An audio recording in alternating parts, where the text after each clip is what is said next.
جب اے نبی آپ قرآن پڑھتے ہیں تو ان پر اثر ہونے کے بجائے کیا ہوتا ہے کہ ان کی ہٹ دھرمی کی وجہ سے ہم نے ایک پردہ حائل کر دیا ہے، ان کے کانوں میں ہم نے ٹاٹ لگا دیے اور ان کی آنکھوں کو ہم نے سیدھا راستہ دیکھنے سے اندھا کر دیا ہے۔ تو ان کی ضد اور ہٹ دھرمی ہے جس کی وجہ سے حق کو سمجھنے کی صلاحیت ہی ان کے اندر ختم ہو گئی ہے، اور اپنے باپ دادا کی اندھی تقلید میں اپنے بتوں سے اتنی محبت ہو گئی ہے کہ اذا ذکرت ربک فی القرآن وحدہ، جب آپ اکیلے خدا کا ذکر کرتے ہیں نا قرآن میں، تو ولوا علی ادبارہم نفورا، تو نفرت سے پیٹ پھیرتے ہوئے بھاگتے ہیں۔ ان کو اکیلے خدا کا تذکرہ ہی پسند نہیں ہے۔ آج بھی جو مشرک لوگ ہیں نا، آپ دیکھیں ان کی تقریروں میں، ان کے بیانات میں اللہ کا ذکر بہت کم ملتا ہے، اللہ کی بڑائی بہت کم ملتی ہے، اللہ کی کبریائی بہت کم ملتی ہے۔ اور قرآن میں اسی مضمون کو دوسرے مقام پہ جو بیان کیا، وَإِذَا ذُكِرَ اللَّهُ وَحْدَهُ اشْمَأَزَّتْ قُلُوبُ الَّذِينَ لَا يُؤْمِنُونَ بِالْآخِرَةِ، کہ جن لوگوں کا آخرت پر ایمان نہیں ہے نا، کہ جب اکیلے خدا کا ذکر کیا جائے، اس کی حمد و ثنا کی جائے، تو ان کے دل تنگ ہونے لگتے ہیں۔ وَإِذَا ذُكِرَ الَّذِينَ مِن دُونِهِ إِذَا هُمْ يَسْتَبْشِرُونَ، ہاں اللہ کے علاوہ باقیوں کی آپ تعریفیں شروع کر دیں تو اچانک خوش ہو جاتے ہیں، یعنی جن کو اللہ کے ساتھ یہ شریک کرتے ہیں۔ تو اس سے پتہ چلتا ہے کہ کچھ لوگ مزاج کے مشرک ہوتے ہیں، ان کو شرک کا مزاجن وہ مشرک ہیں، ان کو جب شرک کی باتیں ہوں گی تو اچھا لگتا ہے، اور کچھ مزاج کے توحیدی ہوتے ہیں، ان کو جب اللہ کی کبریائی بیان کی جائے تو ان کو مزہ آتا ہے۔ تو اس لیے اگر کہیں اللہ کی حمد و ثنا ہو رہی ہے اور اللہ کی توحید بیان کی جا رہی ہے اور آپ کو دل میں فرحت محسوس ہو رہی ہے، تو ایک نور کی علامت ہے، ایک ایمان کی علامت ہے۔ یہ آگے اللہ فرماتے ہیں کہ نحن اعلم بما يستمعون به اذ يستمعون الیک، ہمیں خوب معلوم ہے بما يستمعون به، کس غرض سے یہ لوگ، وہ کون سی غرض ہے جس کے ساتھ یہ سنتے ہیں، یعنی جب آپ آ کے یہ قرآن سنتے ہیں نا آپ کی زبان مبارک سے، تو بما يستمعون به، کس چیز کے ساتھ یہ قرآن سن رہے ہوتے ہیں، کیا مطلب، یعنی کس غرض سے یہ قرآن سن رہے ہوتے ہیں، کون سی نیت ہوتی ہے جس کے ساتھ یہ قرآن سن رہے ہوتے ہیں۔ اذ يستمعون الیک، جب یہ آپ کی طرف کان لگا کے سن رہے ہوتے ہیں۔ ایک ہوتا ہے سمع یسمعو، اس کا معنی سننا، ایک ہے یستمعو، غور سے سننا، کیونکہ پچھلی آیت میں بتایا نا کہ جب یہ قرآن سنتے ہیں تو ہم سننے ہی نہیں دیتے، ان کے اور سماعت کے درمیان ایک پردہ ہوتا ہے۔ اب سوال پیدا ہوتا ہے، بھئی یہ تو بڑے غور سے سن رہے ہوتے ہیں اور اللہ کہہ رہے ہیں سنتے ہی نہیں ہیں، تو اللہ اس میں بتا رہے ہیں کہ یہ سننا الگ طرح کا ہے جس نیت سے یہ سن رہے ہوتے ہیں، اور ہم جو چاہتے ہیں کہ جس نیت سے یہ سنیں وہ سننا الگ ہے۔ ایک ہے اس نیت سے قرآن سننا کہ مجھے ہدایت ملے، مجھے سیدھا راستہ ملے، کہیں بھی حق بات ملے گی میں اس کو فالو کروں گا، یہ والا جو سننا ہے، اس سننے میں اور قرآن کے درمیان ہم پردہ ڈال دیتے ہیں، یہ نہیں سن پاتے یہ۔ اور ایک سننا ہے فساد کی نیت سے سننا، غرض کیا ہے کہ تلاش کرو کہیں بھی ان کے خیال کے مطابق قرآن میں کوئی سقم نظر آئے یا کوئی بات تماشا بنانے کا ان کو موقع ملے، پروپیگنڈے کا موقع ملے، تو اس نیت سے یہ سن رہے ہوتے ہیں کہ کوئی ایسی بات ہمیں ملے کہ ہم جا کے پھر اس کا مذاق اڑائیں، تو نیت ہی ٹھیک نہیں ہوتی۔ اس کی مثال ایسے جیسے جب آپ کو کسی سے نفرت ہو جائے ذاتی طور پر، تو آپ اس کی تقریروں میں بس عیب تلاش کر رہے ہوتے ہیں، یا کتابوں میں عبارتوں میں بس آپ عیب تلاش کر رہے ہوتے ہیں، حالانکہ وہ عیب ہوتا نہیں ہے، آپ کو اپنی بدگمانی اور اپنے ٹیڑھے پن کی وجہ سے، اپنے دماغ میں جو آپ کے فطور ہے اس کی وجہ سے آپ کو اس میں عیب نظر آ رہا ہوتا ہے، کیونکہ آپ کو اس سے ذاتی بغض ہو چکا ہوتا ہے۔ جب انسان کو کسی سے ذاتی بغض ہوتا ہے تو بس اس کی ہر چیز بھی اس کو الٹی لگ رہی ہوتی ہے۔ تو اللہ فرماتے ہیں نحن اعلم بما يستمعون به، ہم خوب جانتے ہیں، عالم اس میں تفضیل ہے نا، زیادہ جانتے ہیں، تو اردو میں اس کا ترجمہ ہوگا جو پراپر کہ ہم خوب جانتے ہیں، ہمیں بہت اچھی طرح معلوم ہے، بما يستمعون به، لہذا جہاں بھی یہ اعلم کا لفظ آئے نا اس میں تفضیل کے طور پر، تو آپ نے اس کا یہی ترجمہ کرنا ہے کہ ہم خوب جانتے ہیں، ہم خوب جانتے ہیں بما يستمعون به، کہ کس غرض سے یہ لوگ قرآن سنتے ہیں، اذ يستمعون الیک، جب یہ آپ کی طرف کان لگا کے قرآن سن رہے ہوتے ہیں، وَإِذْ هُمْ نَجْوَىٰ، اور جب وہ آپس میں سرگوشیاں کر رہے ہوتے ہیں، وہ وقت وہ بھی ہم دیکھ رہے ہوتے ہیں کہ کیا باتیں کر رہے ہیں، ان سرگوشیوں میں یہ کیا کہتے ہیں، اذ یقول الظالمون، جب یہ ظالم لوگ کہتے ہیں، ان تتبعون الا رجلا مسحورا، کیا لوگوں تم ایک ایسے شخص کو فالو کر رہے ہو جو مسحور ہے، جس پر جادو کیا گیا ہے، ساحر جادو کرنے والا، مسحور جس پہ جادو کیا جائے۔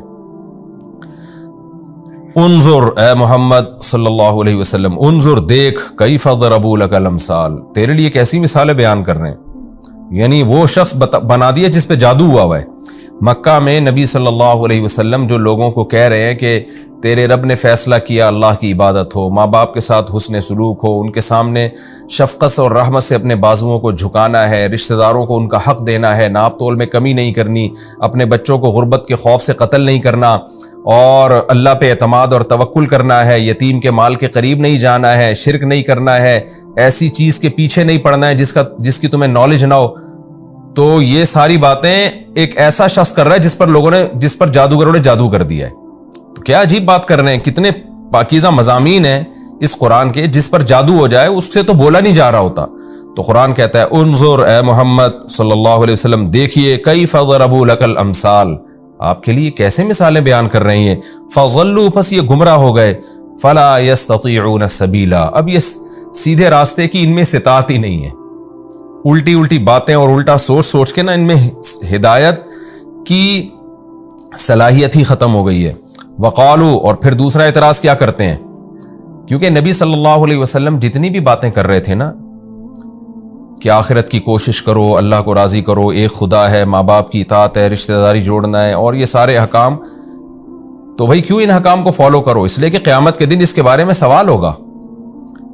خدا مردوں کو زندہ کر کے پوچھے گا کہ میں نے جو تمہیں زندگی دی تھی اس میں تم نے کیا کیا. تو اللہ کہتے ہیں جب یہ باتیں ہوتی ہیں تو یہ کیا کہتے ہیں، قالو، کہتے ہیں اذا کنا عظاما، جب ہم ہو جائیں گے ہڈیاں، ورفاتن، اور چورا چورا، جب قبر میں ہمارے ذرہ ہو جائیں گے، انا لمبعوثون خلقا جدیدا، تو کیا ہم نئی تخلیق میں دوبارہ زندہ کیے جائیں گے؟ ایسا کیسے ہو سکتا ہے بھائی؟ دوبارہ پیدا ہونا ہوتا تو باڈی تو سلامت ہوتی نا کم از کم. تو بالکل ختم ہو جاتے ہیں، کچھ لوگ جل کے ہلاک ہو جاتے ہیں، کچھ دریا میں ڈوب کے ذرے بکھر جاتے ہیں ان کے ختم. تو کیسے ہم دوبارہ زندہ ہوں گے؟ قل، اے نبی ان سے کہہ دیجئے، کونوا حجارتا او حدیدا، تمہیں یہ اشکال ہو رہا ہے نا کہ تم مر کے مٹی ہو کے ختم، تم مٹی کے بجائے پتھر بن جاؤ یا لوہا بن جاؤ. کیونکہ انسان ایک دفعہ جو انسان تھا نا مر کے، اس میں تو پھر بھی چانس ہے کہ یہ عمل ریورس ہو کے انسان بن جائے. لوہے کو کبھی کسی نے زندہ ہوتے ہوئے نہیں دیکھا، پتھر میں کبھی کسی نے جان پڑتے ہوئے نہیں دیکھی. تو اللہ کہتے ہیں ایسی چیز بن جاؤ، پتھر بن جاؤ یا لوہا بن جاؤ. جس خدا نے پیدا کرنا ہے نا وہ لوہا بنا کے بھی تمہیں پیدا کر دے گا.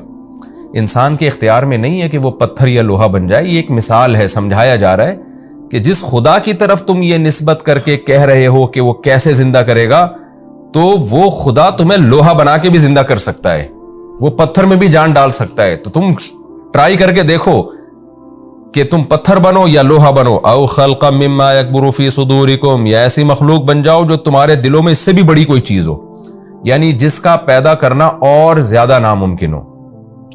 ایسی چیز بن جاؤ کہ جس کے بارے میں تمہارا خیال ہو کہ لوہے میں پھر بھی کوئی چیز تو ہوتی ہے نا، جان پڑنے کا کے لیے کوئی جگہ ہوتی ہے، یا پتھر میں بھی. اور اس سے پلاسٹک بن جاؤ، کوئی بھی ایسی چیز بن جاؤ کہ جس کے بارے میں تمہارا خیال ہو کہ یہ تو زندہ ہو ہی نہیں سکتی، وہ بھی بن جاؤ گے. تو پھر جب اے نبی آپ ان سے کہیں گے نا کہ اچھا ہم پتھر بن جائیں، لوہا بن جائیں، تو بھی دوبارہ اللہ زندہ کر سکتا ہے، تو فوراً یہ کہیں گے فَسَيَقُولُونَ مَن يُعِيدُنَا، تو عنقریب یہ فوراً جواب میں کہیں گے مَن يُعِيدُنَا، بھائی ہم پتھر بن گئے، لوہا بن گئے، یا اور عجیب سی مخلوق بن گئے، تو کون زندہ کر سکتا ہے؟ قُلِ الَّذِي فَطَرَكُمْ أَوَّلَ مَرَّةٍ، کہہ دیجئے کہ وہ پیدا کرے گا جس نے پہلی مرتبہ پیدا کیا. پہلے مرتبہ میں تو نہ پتھر تھے، نہ لوہا تھے، نہ مٹی تھے. اپنی قدرت سے اس نے ایک جرثومہ بنایا خوراک کے ذریعے، اور ماں کے رحم میں اس نے انسان بنا کے دنیا میں باہر لے آیا. اس چیز کو دیکھو جس سے وہ منی کا قطرہ بنایا گیا، اور پھر ماں کے پیٹ میں مختلف مراحل میں لے جا کے کیسے انسان بنایا گیا. تو جو اس طرح سے پیدا کر سکتا ہے وہ پتھر لوہے کو بھی دوبارہ پیدا کر سکتا ہے. تم تو پتھر لوہا بھی نہیں بنتے، تم تو مٹی میں تبدیل ہو جاتے ہو، اور پہلی مرتبہ اللہ نے انسان کو مٹی ہی سے بنایا ہے. آپ قرآن کے کانفیڈنس کو دیکھیے، نبی صلی اللہ علیہ وسلم کے کانفیڈنس کو دیکھیے. ایک طرف وہ مذاق اڑائے جا رہے ہیں کہ بھلا ہم جب ہڈیاں ہو گئے اور چورا ذرہ ہو گئے تو زندہ کیسے ہوں گے؟ اس کے جواب میں ہمارے نبی صلی اللہ علیہ وسلم یہ کہہ سکتے تھے کہ کوئی ایسی بات کر سکتے تھے کہ آپ کے دعوے میں کمزوری محسوس ہوتی. آپ کہہ سکتے تھے کہ ہاں بھائی میں بھی غور کر رہا ہوں، تم بھی غور کرو، پھر یہ ہوتا ہے کہ بعض لوگوں کی جسم سلامت نہیں رہتا، جسم سلامت رہتا ہے، بعض دفعہ یہ ہوتا ہے کہ ریڑھ کی ہڈی سلامت رہتی، کوئی بھی جیسے ہم جب کسی چیز میں پھنس جاتے ہیں تو تھوڑا سا ہمارے دعووں میں لچک پیدا ہوتی ہے. لیکن آپ صلی اللہ علیہ وسلم کے اعتماد کو دیکھیے اور قرآن کے دعوے کو دیکھیے کہ وہ مذاق اڑائے جا رہے ہیں اور کہہ رہے ہیں کہ ہم جب چورا چورا ہو جائیں گے تو کون پیدا کرے گا؟ اللہ نے کہا کہ تم پتھر یا لوہا بن جاؤ. انسان ہو کے مٹی میں تحلیل ہونا تو بہت دور کی بات ہے، تم پتھر یا لوہا بن جاؤ یا اور ایسی مخلوق بن جاؤ جو اس سے بھی زیادہ، جس کے بارے میں خیال ہو کہ اس میں تو جان پڑ ہی نہیں سکتی ہے، لیکن وہی ذات زندہ کرے گی جس نے پہلی مرتبہ پیدا کیا. پہلی مرتبہ تو نہ پتھر تھے، نہ لوہا تھے، نہ مٹی تھے، کچھ بھی نہیں تھے. کیسے اس نے بنا کے تمہیں انسان بنا کے کھڑا کر دیا. فَسَيُنْغِضُونَ إِلَيْكَ رُؤُوسَهُمْ، تو یہ سر ہلاتے ہوئے آپ سے کہیں گے، یعنی مذاق کریں گے وہ کہ ہم مذاق اڑا رہے ہیں اور آپ اپنے دعوے میں اور مضبوط ہوتے چلے جا رہے ہیں. تو پھر ان کے پاس ایک ہی چیز میں، جب یہ اس جواب سے عاجز ہو جائیں گے نا، الذی فطرکم اول مرہ، کہ وہ پیدا کرے گا جس نے پہلی دفعہ پیدا کیا. اب یہاں مشرکین خاموش ہو جاتے تھے. یہ ایک بڑا زبردست سوال تھا نا یہ، کہ پہلی مرتبہ کیسے پیدا ہو گئے بھائی؟ اس وقت ڈارون جیسا بے وقوف اور احمق پیدا نہیں ہوا تھا جس نے ایک فضول قسم کی جو تھیوری گڑی ہے جس کا نہ سر نہ پیر کے کروڑوں اربوں سال میں یہ انسان وجود میں آیا ہے. اگر آپ رات کی تنہائیوں میں بیٹھ کے غور کرو نا، خدا کی قسم لا الہ الا اللہ، اس سے بڑا جھوٹ اور اس سے زیادہ مضحکہ خیز کوئی دعویٰ نہیں ہو سکتا کہ ارتقاء کے نتیجے میں انسان کو مانا جائے کہ یہ کروڑوں اربوں سال میں ایک سیل بنا اور سیل ترقی کرتے کرتے یہاں تک پہنچا.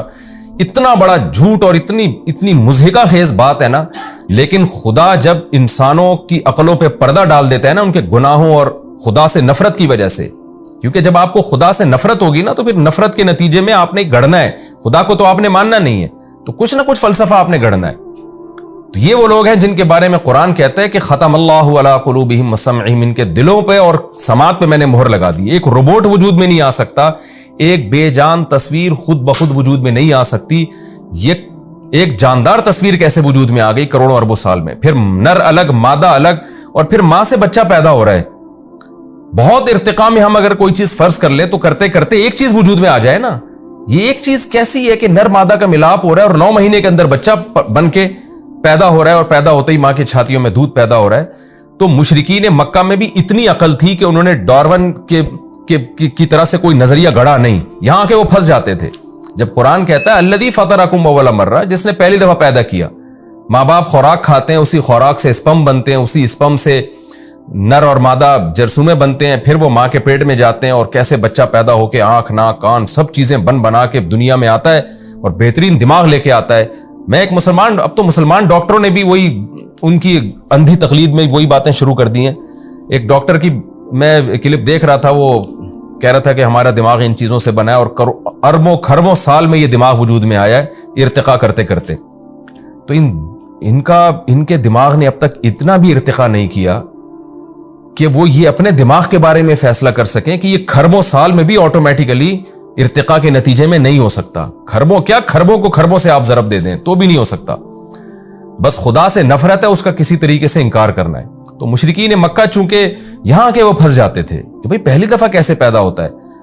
تو واقعی جو پہلی دفعہ پیدا کر سکتا ہے اپنی قدرت سے، وہ دوبارہ بھی پیدا کر سکتا ہے.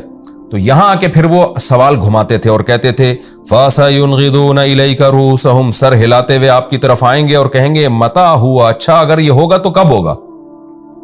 جیسے آپ کہتے ہیں نا کوئی شخص پیش گوئی کرے کہ یہ کام ہو کے رہے گا، جب آپ پھنس جاتے ہیں تو پھر آپ اسے تاریخ مانگتے ہیں، اچھا بھائی تو بتا کب ہوگا یہ. تو وہ یہ سمجھتے تھے کہ محمد صلی اللہ علیہ وسلم ڈیٹ تو بتاتے نہیں ہیں قیامت کی، تاریخ تو بتاتے نہیں ہیں، تو ہمیں پھر یہاں مذاق اڑانے کا موقع ملے گا. بھئی آپ کا تو دعویٰ ہی مبہم ہے، آپ تو جو دعویٰ کر رہے ہیں اس کی ڈیٹیل خود آپ کو معلوم نہیں ہے، تو آپ کا دعویٰ کیسے قبول ہوگا.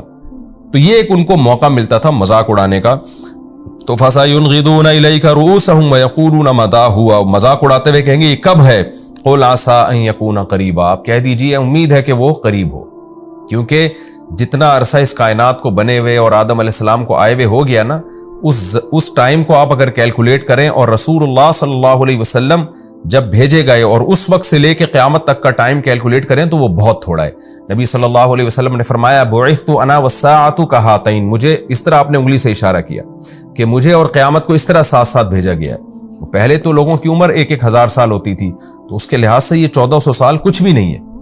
تو فرمایا کہ بہت جلد آنے والی ہے قیامت. اور حدیث میں آتا ہے کہ جو مر گیا نا اس کی تو قیامت آ ہی گئی, یعنی مجازن اس پر تو اس نے تو گویا اپنی دنیا جب اس کی ختم ہو گئی نا تو ایک لحاظ سے ایک چھوٹی قیامت تو اس کے حق میں برپا ہو گئی ہے. تو آپ ان سے کہہ دیجئے قل عسیٰ ان یکون قریبا, ان قریب امید ہے کہ وہ بہت قریب ہو. تو یہ اس طرف اشارہ ہے کہ مجھے قیامت کی تاریخ کا علم نہیں ہے. اگر اور یہ علم نہ ہونا اس کی علامت نہیں ہے کہ قیامت واقع نہیں ہوگی. آپ کو کیونکہ میں تو جو اللہ کا پیغام ہے وہ تم تک پہنچا رہا ہوں. اللہ نے مجھے بتایا کہ قیامت قائم ہوگی. سورہ طٰہٰ میں بھی کیا ہے, موسیٰ علیہ السلام کو اللہ نے کہا کہ جب نبوت دی ہے اور وحی نازل ہونا شروع ہوئی ہے تو اللہ نے کیا فرمایا, اکاد اخفیہا, اے موسیٰ قیامت واقع ہوگی لیکن میں اس کی تاریخ کو چھپا دوں گا, میں لوگوں کو نہیں بتاؤں گا کب ہوگی تاکہ وہ اچانک واقع ہو. یوم یدعوکم, اللہ فرماتے ہیں جس دن یہ قیامت قائم ہوگی, جس دن وہ تمہیں پکارے گا, فتستجیبون بحمدہ, آج تو تم اعتراض کر رہے ہو کیسے زندہ ہوں گے, لیکن تم سب اس کی آواز پر اس کی حمد و ثنا کے ساتھ لبیک کہتے ہوئے قبروں سے اٹھو گے. اس کی پکار پر لبیک, وہ اللہ کہے گا آ جاؤ سارے میدان حشر میں, سب یک لخت جان پڑے گی سب میں, مردوں میں, اور زندہ ہو کے اللہ کے سامنے پیش ہونا شروع ہوں گے اور اللہ کی حمد و ثنا کرتے ہوئے. یہ حمد جو ہے نا اضطراری ہوگی, اختیاری نہیں ہوگی. اضطراری کا مطلب یہ ہے کہ ایک تو اپنے اختیار سے انسان اللہ سے خوش ہو کے اس کی تعریفیں کرتا ہے, ایک ہوتا ہے کہ وہ جب اللہ کی یہ قدرت اپنی آنکھوں سے دیکھے گا نا تو کافر بھی اللہ کی حمد کریں گے. وہ کہ اس حمد و ثنا پہ ان کو ثواب نہیں ملے گا, لیکن اس وقت وہ بھی اللہ کی حمد کر رہے ہوں گے کہ ہمارا رب کتنا طاقتور ہے کہ جس نے ہمیں ختم ہونے کے بعد کیسے سیکنڈوں کے اندر اس نے ہمیں دوبارہ پیدا کر دیا. وَتَظُنُّونَ إِن لَبِثْتُمْ إِلَّا قَلِيلًا, اور آگے اللہ نے فرمایا کہ تم قیامت کو دور سمجھتے ہو نا کہ بہت دیر سے آ رہی ہے, اور اس کو اس بات کی دلیل بنا رہے ہو کہ آئے گی نہیں, کیونکہ آنا ہوتا تو آ چکی ہوتی. تو اللہ کہتے ہیں لیکن جب تم اپنی آنکھوں سے قیامت کو دیکھو گے تو وَتَظُنُّونَ, تم یہ سمجھ رہے ہوگے, إِن لَبِثْتُمْ إِلَّا قَلِيلًا, کہ تم دنیا میں بہت تھوڑا وقت ٹھہرے ہو. دنیا کا ٹائم بہت تھوڑا تھا, یہ بہت جلدی آ گئی ہے قیامت. تو یہ مضمون ہمارا یہاں الحمدللہ رکوع مکمل ہوا, اور اس رکوع میں کا حاصل بھی یہی ہے کہ اللہ نے پہلے عقیدہ توحید کو بیان کیا اور بتایا کہ ہم اس قرآن میں بار بار اپنی آیات کو پھیر پھیر کے پلٹ کے بیان کرتے ہیں تاکہ لوگوں کو نصیحت حاصل ہو. لیکن جو بدبخت لوگ ہیں نصیحت حاصل کرنے کے بجائے ان کے دلوں میں قرآن سے نفرت کم ہونے کے بجائے بڑھتی چلی جا رہی ہے. پھر اللہ نے نبی صلی اللہ علیہ وسلم اور اہل ایمان کو تسلی دی کہ ان لوگوں پہ قرآن کا اثر کیوں نہیں ہوتا, اس لیے کہ یہ اچھی نیت سے سنتے ہی نہیں ہیں, لہذا اللہ نے ان کے اور قرآن کے درمیان پردہ ڈال دیا ہے. پھر اللہ نے فرمایا کہ جس نیت سے یہ سنتے ہیں وہ غرض بھی ہمیں معلوم ہے, وہ بھی فساد کی نیت سے کہ عیب تلاش کریں گے اور مذاق اڑائیں گے. پھر اللہ نے کیا فرمایا کہ یہ آپ کے بارے میں کیسی باتیں کرتے ہیں, کہتے ہیں کہ لوگوں تم ایک ایسے شخص کو فالو کر رہے ہو جس پہ جادو ہو گیا ہے, اور پھر آپ کے اس دعوے کا بھی مذاق اڑاتے ہیں کہ آپ جو کہتے ہیں کہ موت کے بعد دوبارہ زندگی ہے, تو کہتے ہیں ہم جب ہڈیاں ہو گئے تو کہاں سے زندہ ہوں گے. تو اللہ نے بتایا کہ تم پتھر بن جاؤ, لوہا بن جاؤ, اور کچھ بھی بن جاؤ, اللہ دوبارہ زندہ کر دے گا. تو پھر مذاق اڑاتے ہوئے کہتے ہیں اچھا کب زندہ کرے گا, کہ کون زندہ کرے گا, یعنی ہم پتھر بن گئے تو پھر کون زندہ کرے گا. تو کہہ دیجئے کہ وہی جس نے پہلی دفعہ پیدا کیا. اب یہاں جب یہ پھنسیں گے تو فوراً سوال کہیں گے اچھا پھر اس کی ڈیٹ بتائیں. تو آپ ان سے کہہ دیجئے کہ مجھے تاریخ معلوم نہیں ہے, میں اسی علم کو پھیلانے کا مکلف ہوں جو علم اللہ نے مجھے دیا. اتنی بات میں ضرور جانتا ہوں کہ جس دن وہ تمہیں زندہ کرے گا تو تمہیں لگے گا کہ یہ گویا وقت سے پہلے آ گئی ہے, ہم دنیا میں بہت تھوڑا رہے ہیں, گویا ہمیں دنیا میں رہنے کا ٹائم دیا ہی نہیں گیا.